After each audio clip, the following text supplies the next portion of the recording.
இது வந்து grape silk sari. நான் வந்து இன்றைக்கி வந்து இந்த சேரீ ப்ளவுஸ்க்கு வந்து பைப்பிங் கொடுத்து தைக்க போகிறேன்.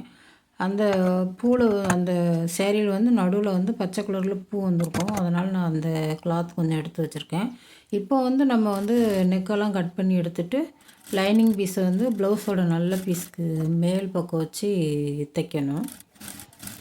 அப்படியே ரவுண்ட் நெக்கு 1/4 இன்ச்சு அளவில் அப்படியே தைச்சி கொண்டு வரணும். இப்போ வந்து கொஞ்சம் தையல் கோணலாக எதுவும் இருந்துச்சுன்னு வைங்களேன், ரவுண்டு இன்னொரு வாட்டி தையல் போட்டு அந்த நம்ம ரவுண்டை வந்து கரெக்ட் பண்ணி இன்னொரு தையல் போட்டுக்கலாம். போட்டுட்டு இதுக்கப்புறம் என்ன பண்ணணும் அப்படின்னா, ப்ளவுஸை எடுத்துகிட்டு கீழே இடுப்பு மடித்து அடிக்கிறதுக்கு 1/2 இன்ச்சு விட்டுருப்போம்ல, அதில் வந்து ஒரு 1/2 இன்ச்சு நேராக தையல் போட்டு வரணும். தையல் போட்டு எடுத்துட்டு இப்போ வந்து நம்ம இந்த ரவுண்டை வந்து கட் பண்ணி எடுத்துடணும். கட் பண்ணி எடுத்துட்டு திரும்ப வந்து இன்னும் கொஞ்சம் நல்லா கொஞ்சம் ஒட்டை வெட்டிடணும். ஒட்டைனா தையலை வெட்டிடக்கூடாது. தையலை வெட்டிடாமல் கொஞ்சம் ஒட்டை வெட்டிட்டோம்னா நம்ம திருப்பி நம்ம வந்து ரவுண்டு அடிக்கும்போது வந்து அந்த ரவுண்டு வந்து நல்லா அழகாக இருக்கும் பார்த்துக்கோங்க. இல்லாட்டி ஒரு மாதிரி வெடைச்சிட்டு அந்த மாதிரி இருக்கும். இப்போ கட் பண்ணி எடுத்துகிட்டு திருப்பி விட்டாச்சு. திருப்பி விட்டுட்டு இப்போ வந்து மேலே வந்து அமுக்கு தையல் ஒன்று போடணும். நேராக வந்து ஒரு அமுக்கு தையல் போட்டு எடுத்துடணும். தையல் போட்டு எடுத்தாச்சு. எடுத்துகிட்டு இப்போ என்ன பண்ணிக்கணும், கீழேயும் இருக்குல்ல, கீழேயும் வந்து அதுக்கு மேலேயும் ஒரு தையல் போட்டுடணும். நம்ம இடுப்பு அடித்து திருப்பி விட்ருக்கோம்ல, அதுக்கு மேலேயும் ஒரு தையல் அமுக்கு தையல் ஒன்று போட்டு எடுத்துக்கணும். நேராக போட்டு எடுத்தாச்சு. இப்போ எல்லா பக்கமுமே சுற்றி தையல் போட்டுடலாம்.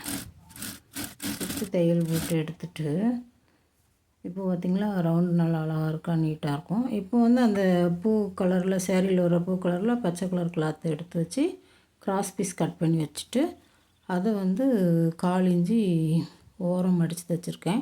இப்போ வந்து ப்ளவுஸ் வந்து திருப்பிட்டு லைனிங் பக்கம் வந்து மேலே இருக்கணும். கீழே வந்து அந்த நம்ம அமுக்கு தையல் போட்டுப்போம்ல, அந்த தையல் மேலேயே அடியில் வந்து அந்த கிராஸ் பீஸை வச்சு நம்ம அந்த தையல் மேலேயே தையல் போடணும்.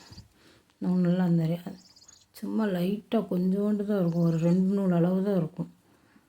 திரும்ப அப்படியே திருப்பி விட்டு அதுக்கு மேலேயே அந்த கேப் ஒரு நூல் அளவு கேப் இருக்கும். அந்த கேப்புக்குள்ளேயே அப்படியே அதுக்குள்ளேயே தையல் போட்டு கொண்டு வரணும். கொண்டு வந்துட்டோம்னா பைப்பிங் வந்து நீட்டாக ஆயிரும். இதுக்கு வந்து நம்ம ரோப் போட்டு தைக்க வேண்டிய தேவையில்லை. நல்லா வந்து பைப்பிங் வந்து நல்லா உருட்டு பைப்பிங் மாதிரி பார்க்க நீட்டாக அழகாக இருக்கும்.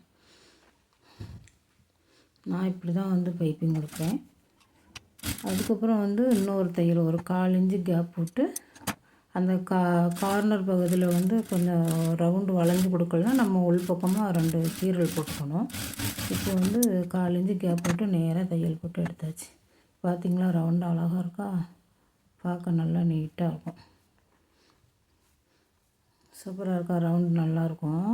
இப்போ வந்து ரவுண்டு சுற்றி போட்டு எடுத்தாச்சு. இதுதான் சேரீ. ப்ளவுஸ் வந்து இப்படி தான் இருக்கும். தேங்க்யூ.